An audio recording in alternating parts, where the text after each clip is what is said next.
Hello, नमस्ते, प्रणाम। कैसे हो आप लोग?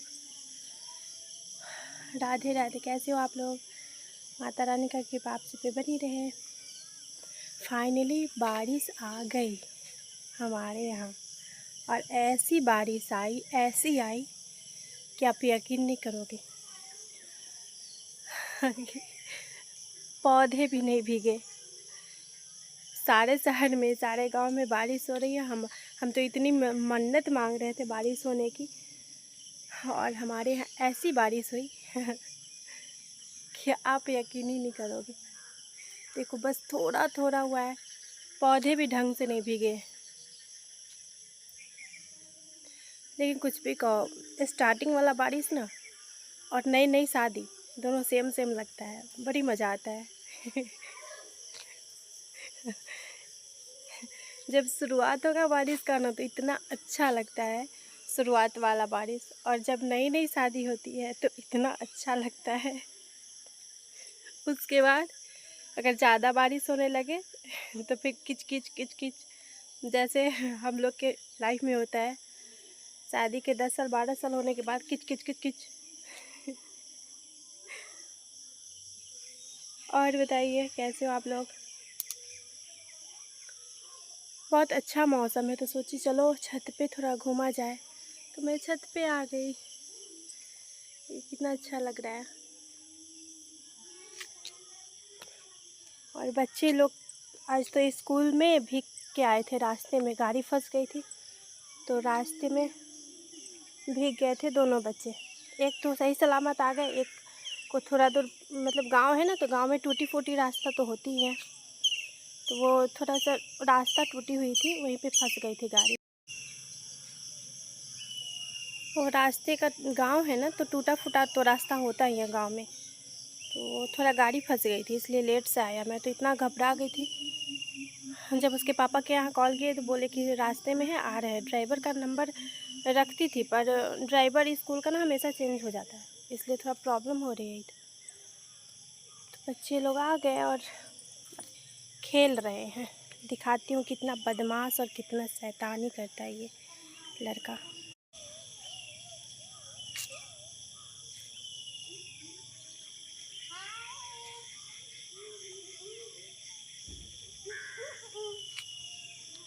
देखिए कितना शैतान बच्चा है।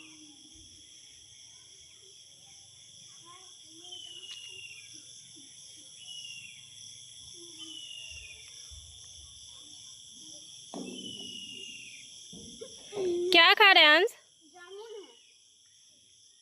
अंश पिटाई लगेगा, चलो नीचे, नीचे चलो।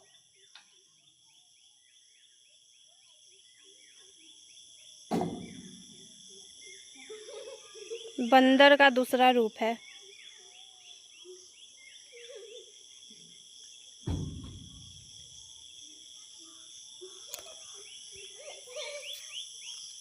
और हमारी मम्मी थी, ये मेरी मम्मी।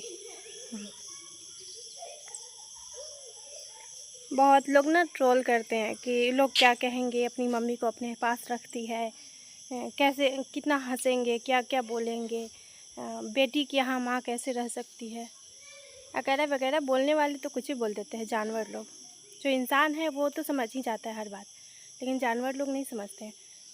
जानवर लोगों को ना बस एक मुद्दा चाहिए बोलने।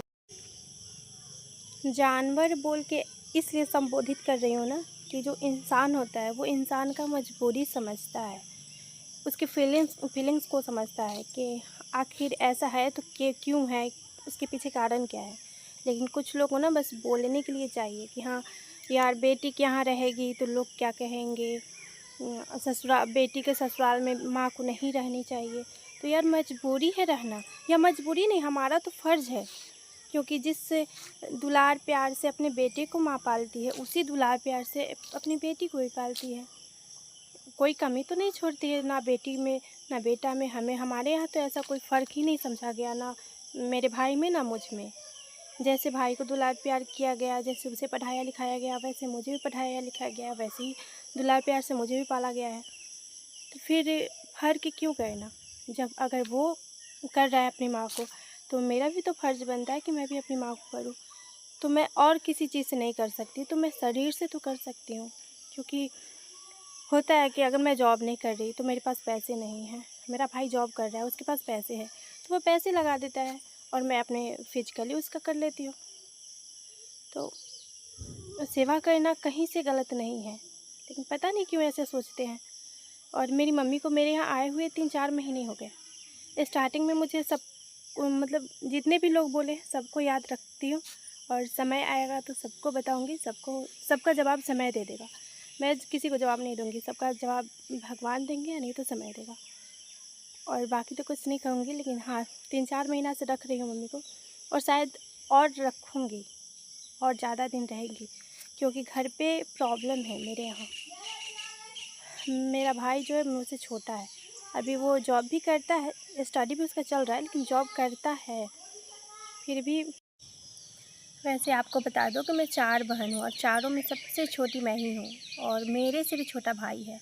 तो भाई अभी स्टडी भी करता है, जॉब भी करता है, अभी उसकी शादी नहीं हुई है। तो मैं गाँव में इसलिए मम्मी को नहीं छोड़ी, मैं अपने साथ ले आई। हॉस्पिटल से घर पे ले आई थी, कुछ दिन वहाँ पे सेवा की, फिर कुछ दिन बाबू लोग भी यहाँ हैं, दोनों बाबू, तो दोनों के स्कूल जाने में थोड़ा बहुत प्रॉब्लम हो गई, तो मैं फिर यहाँ पे चली आई, तो दीदी आके रहने लगी। तो ऐसे एक-एक करके हम चारों बहन रहते हैं, चारों बहन मम्मी का सेवा करते हैं। लेकिन फिर दीदी के बेटी का जब पेपर आ गया था मार्च में, तो वो फिर वहाँ पे चली गई पेपर दिलवाने अपने ससुराल।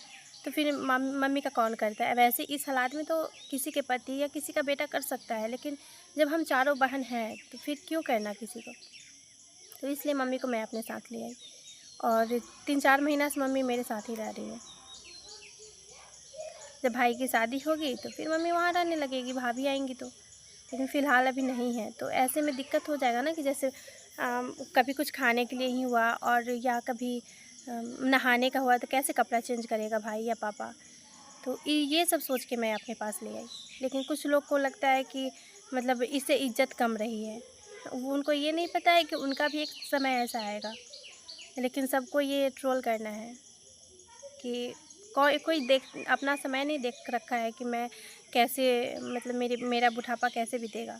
लेकिन ट्रोल लोग करता है कि माँ को अपने ससुराल रखती है, माँ को लोग क्या कहेंगे।